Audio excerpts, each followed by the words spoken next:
이번 주에는 함께 민수기 말씀을 묵상하게 됩니다. 민수기는 백성민, 셈수, 기록할 기로 백성의 수를 센 이야기라는 의미입니다. 바로 민수기에 나오는 두 번의 인구조사에 대해 이야기하는 건데요.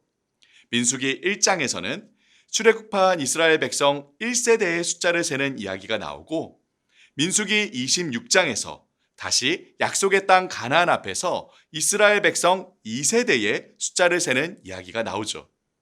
그 중간에는 무려 38년 동안 1세대가 다 죽기까지 이스라엘 백성이 광야에서 살아가는 이야기가 나옵니다. 그래서 민수기의 히브리어 원어 제목은 베미드바르, 곧 광야에서입니다.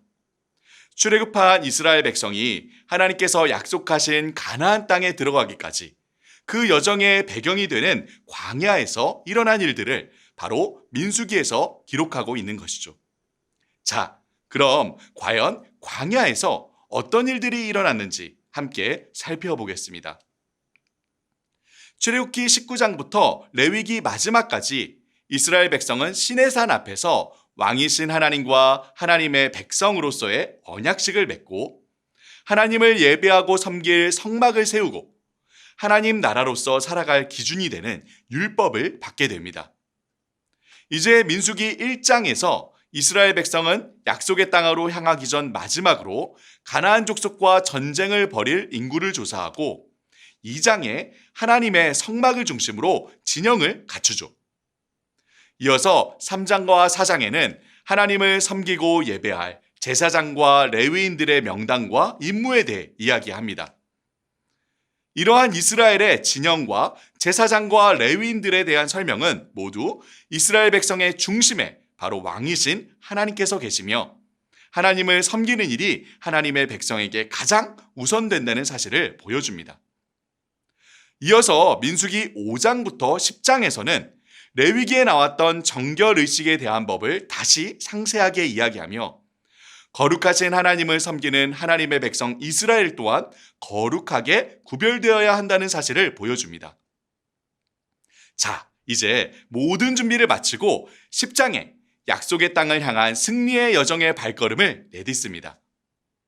하나님의 임재를 상징하는 구름이 떠올라 이스라엘 백성이 가야 할 길을 인도하였죠. 이스라엘 백성은 하나님의 명령을 따라 진영을 갖추어 순서대로 이동합니다. 우선 여호와의 언약궤가 3일 길을 앞서 출발하고 그 뒤를 이어 순서대로 각 지파가 따라갑니다. 언약궤가 출발할 때 모세는 이렇게 기도하죠. 여호와여, 일어나사 주의 대적들을 흩으시고 주를 미워하는 자가 주 앞에서 도망하게 하소서.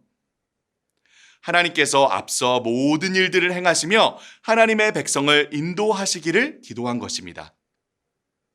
그런데 민수기 11장부터 우리는 영광스러운 하나님 나라의 약속의 땅을 향한 승리의 행진이 아닌 끊임없이 반복되는 이스라엘의 반역과 실패를 보게 됩니다. 11장 1절 처음부터 이스라엘 백성은 하나님을 원망합니다. 4절에서도 만나에 만족하지 못하고 고기가 먹고 싶다고 불평하죠. 12장에서는 모세를 가장 가까이에서 도왔던 모세의 형과 누나 아론과 미리암도 하나님께서 세우신 질서를 무너뜨립니다.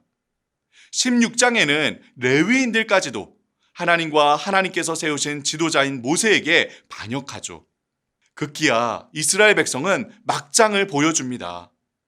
13장에 이스라엘 백성이 가나안 땅을 40일 동안 정탐하고 돌아오는데, 여호수아와 갈렙을 제외한 10명의 정탐꾼들이 한 목소리로 이야기합니다. 그 땅의 성읍은 크고 강하다. 가나안 족속들은 모두 거인이고 장사들이다. 우리는 그들 앞에 메뚜기같이 보잘것없다. 부정적인 이야기들을 늘어놓는 겁니다. 이 보고를 들은 온 이스라엘 백성도 14장에 결코 하지 말았어야 하는 그 말, 우리가 애굽 땅에서 죽었거나 이 광야에서 죽었으면 좋았을 것을 애굽으로 돌아가는 것이 낫지 아니하랴. 다시 종살이를 하던 애굽 땅으로 돌아가자 하는 것이죠. 이에 하나님께서는 이스라엘 백성을 심판하십니다. 계속해서 원망하고 불평하며 반역을 일삼는 이스라엘 백성으로 정말 그들의 말대로 40년 동안 광야에서 방황하다 죽을 거라고 말씀하시죠. 하지만 하나님께서는 하나님의 백성 이스라엘을 포기하지 않으십니다. 처음 아브라함에게 약속하셨던 하나님 나라에 대한 약속을 끝내버리지 않으시죠. 1세대의 이스라엘 백성은 비록 광야에서 방황하다 죽겠지만 2세대의 이스라엘 백성으로 하여금 약속의 땅 가나안에 들어가 하나님 나라를 이룰 거라고 말씀하십니다. 이어서 15장에서 18장까지 하나님께서는 다시 이스라엘 백성을 정비하게 하십니다. 15장에 하나님께 드리는 제사와 예배를 바로 세우게 하심으로 다시 이스라엘 백성으로 그 중심을 하나님께 맞추도록 하시죠. 16장부터 18장까지는 모세와 아론의 리더십을 재확인시키시고 하나님을 섬기는 제사장과 레위인들을 정결하게 하십니다. 사랑하는 성도 여러분, 우리는 출애굽하여 약속의 땅으로 향하는 이스라엘 백성의 광야의 여정을 통해 두 가지를 선명하게 확인하게 됩니다. 바로 끊임없이 넘어지고 실패하는 이스라엘 백성과 그럼에도 끝까지 포기하지 않고 하나님 나라를 이루어 가시는 언약의 신실하신 하나님입니다. 우리도 이스라엘 백성과 같이 광야와 같은 인생길을 걷고 있죠. 우리도 때로 넘어지고 실수하고 원망하고 불평하곤 합니다. 하지만 광야의 구름기둥, 불기둥과 같이 우리 구주 예수 그리스도께서 우리의 선한 목자가 되셔서 오늘도 우리를 인도해 가십니다. 광야의 만나와 메추라기, 반석에서 솟아나는 물과 같이 예수 그리스도께서 우리의 생명의 떡이자 영원토록 솟아나는 생수의 강이 되셔서 우리를 돌보시죠. 광야에서 온 백성을 앞서 행했던 언약궤와 같이 우리 주님의 말씀이 우리 앞길을 비추는 등불이 되며 우리 그리스도께서 앞서 모든 일들을 행하십니다. 사랑하는 성도 여러분, 이번 주 민수기 말씀을 읽으며 광야에서 신실하게 백성을 돌보시고 인도하신 하나님을 깊이 묵상하기를 바랍니다.